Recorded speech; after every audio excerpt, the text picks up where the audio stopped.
Hello everyone, welcome to my YouTube channel exams preparation. तो दोस्तों, आज हम करेंगे स्टेटमेंट्स एंड अजम्पशंस, जो कि लॉजिकल रीजनिंग का ही एक टॉपिक है। और मैं आपको कुछ ऐसे रूल्स बताऊंगी जिससे आप ये लॉजिकल रीजनिंग के क्वेश्चंस भी आराम से कर पाएंगे।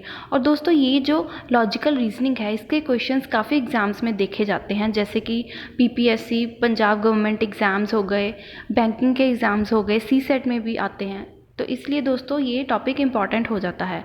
तो चलिए दोस्तों स्टार्ट करते हैं। तो दोस्तों, सबसे पहले हमें पता होना चाहिए कि इस टॉपिक का पैटर्न क्या है।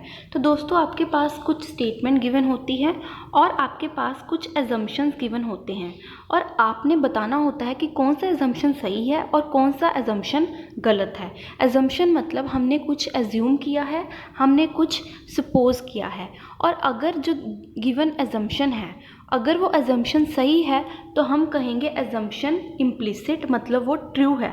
अगर वो एजम्पशन जो गिवन है वो गलत है तो हम कहेंगे एजम्पशन एक्सप्लिसिट, मतलब वो एजम्पशन फॉल्स है। तो इम्प्लिसिट और एक्सप्लिसिट मतलब ट्रू एंड फॉल्स। तो ये है इस टॉपिक का पैटर्न। तो आगे बढ़ते हैं दोस्तों। रूल्स। तो दोस्तों, कुछ रूल्स हैं जो आपको पता होने चाहिए ये करने से पहले, क्वेश्चंस करने से पहले। सबसे पहले है ऑल, एवरी, नन। तो दोस्तों, जब भी आपके पास स्टेटमेंट में ऑल, एवरी, नन ये वर्ड्स देखे जाएं जो 100% है अपने आप में। ऑल मतलब सभी, एवरी मतलब सभी, आप ईच भी कह सकते हैं। नन मतलब कोई भी नहीं, अपने में ये 100% है, सब कुछ है। तो इसलिए ये क्या होंगे, हमेशा एक्सप्लिसिट होंगे। ये वाले एजम्पशन हमेशा एक्सप्लिसिट होंगे, मतलब फॉल्स होंगे, ये कभी सही नहीं होंगे। उसके बाद है दूसरा रूल दोस्तों, फ्यूचर। अगर आपके पास जो एजम्पशन है उसमें फ्यूचर के बारे में बताया जाए तो वो एजम्पशन भी गलत होगा, वो भी फॉल्स होगा, मतलब एक्सप्लिसिट होगा। अब हम फ्यूचर की कोई भी बात नहीं बता सकते, इसलिए ये भी एजम्पशन जो है फॉल्स होगा। तीसरा रूल है दोस्तों जो आपको याद रखना है, इलॉजिकल और इररेलीवेंट एजम्पशंस। तो दोस्तों, अगर आपके पास इररेलीवेंट या इलॉजिकल, जिसका कोई मतलब ही नहीं है, जिसका कोई लेना देना ही नहीं है स्टेटमेंट से, अगर इस तरह के एजम्पशन दिए जाएं तब भी हम कहेंगे वो एजम्पशन गलत है, मतलब एक्सप्लिसिट है, फॉल्स है।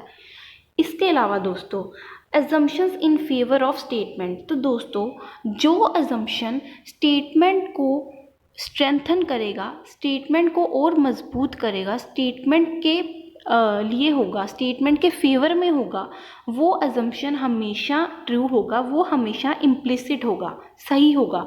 जो स्टेटमेंट को और ज़्यादा स्ट्रेंथन करे, और ज़्यादा सपोर्ट करे, वो वाला एजम्पशन हमेशा सही होगा। तो ये कुछ रूल्स थे जो आप दिमाग में ज़रूर रखिएगा क्वेश्चंस करने से पहले। तो चलिए दोस्तों, अब हम क्वेश्चन स्टार्ट करते हैं। सबसे पहली स्टेटमेंट है दोस्तों जो आपको गिवन है, वो है never before such a lucid book was available on the topic.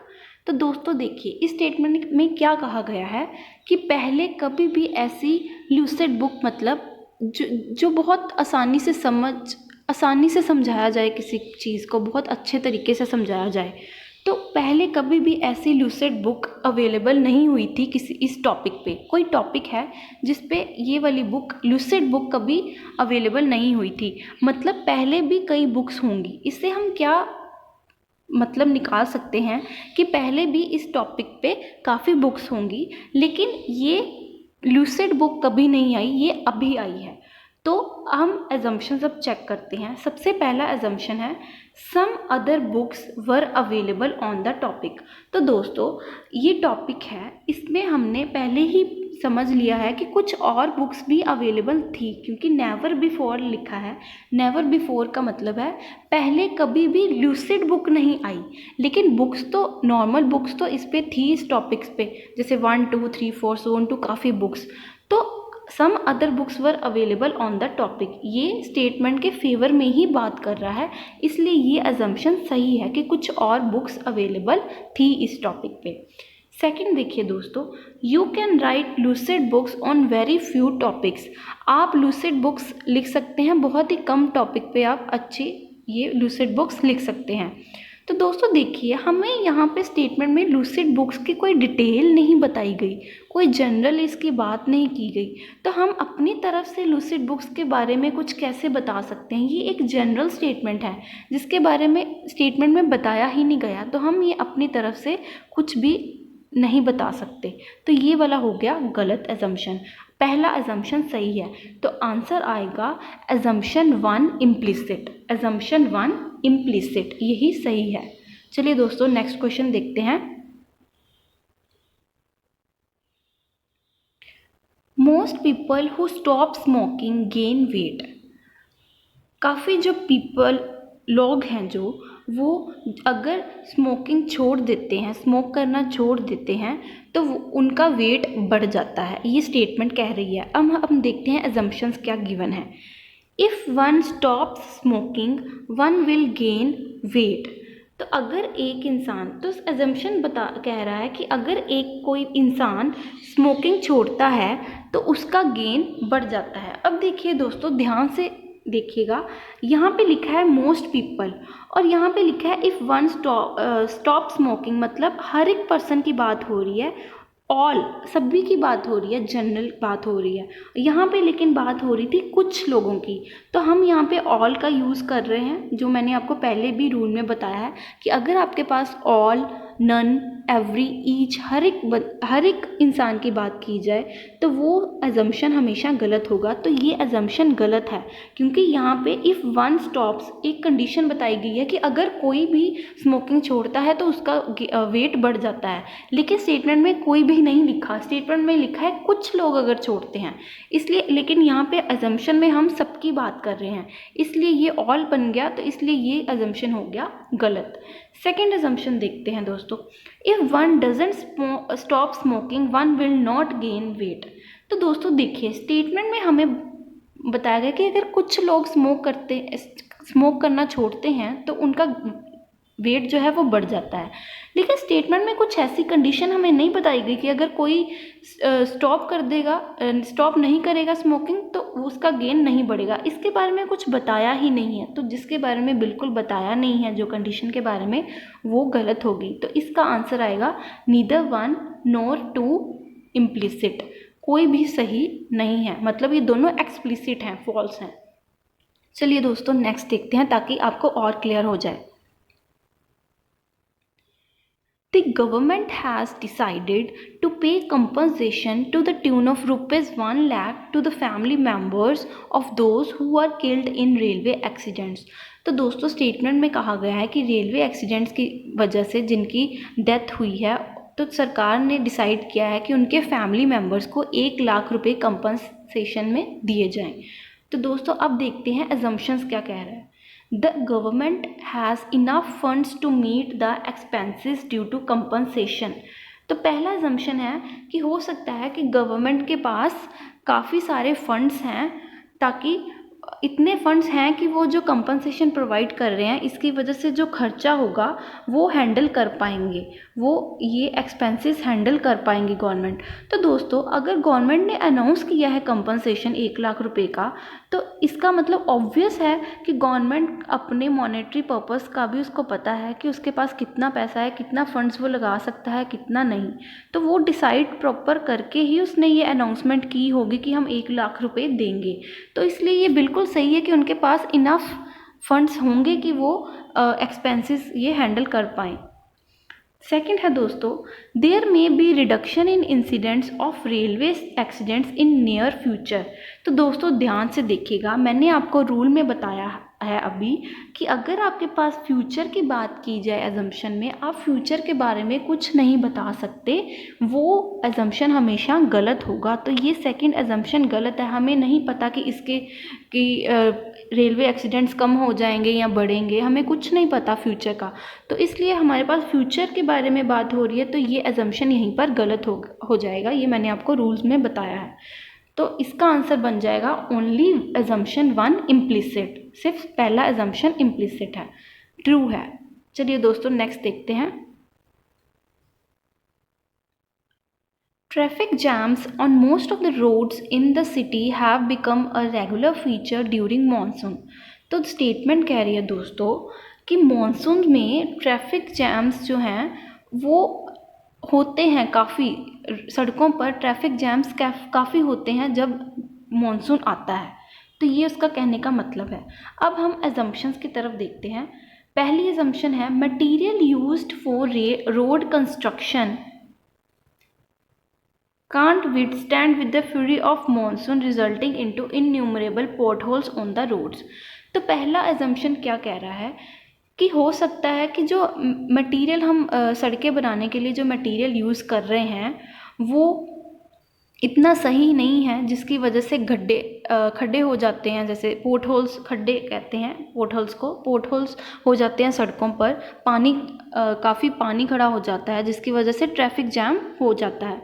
तो ये एजम्पशन बिल्कुल सही है, ये स्टेटमेंट के फेवर में ही है, बिल्कुल सही बात कर रहा है कि मॉनसून में ऐसा हो सकता है कि सड़कें खराब हो जाती हैं, तो इसकी वजह से पानी काफ़ी बढ़ जाता है, मटेरियल जो रोड कंस्ट्रक्शन में यूज़ किया जाता है वो सही नहीं है, जिसकी वजह से सड़कों पर खड्डे हो जाते हैं और ट्रैफिक जैम होता है। ये बिल्कुल एजम्पशन स्टेटमेंट के फेवर में ही बात कर रहा है, फेवर में बात कर रहा है, तो मतलब ये एजम्पशन बिल्कुल सही है।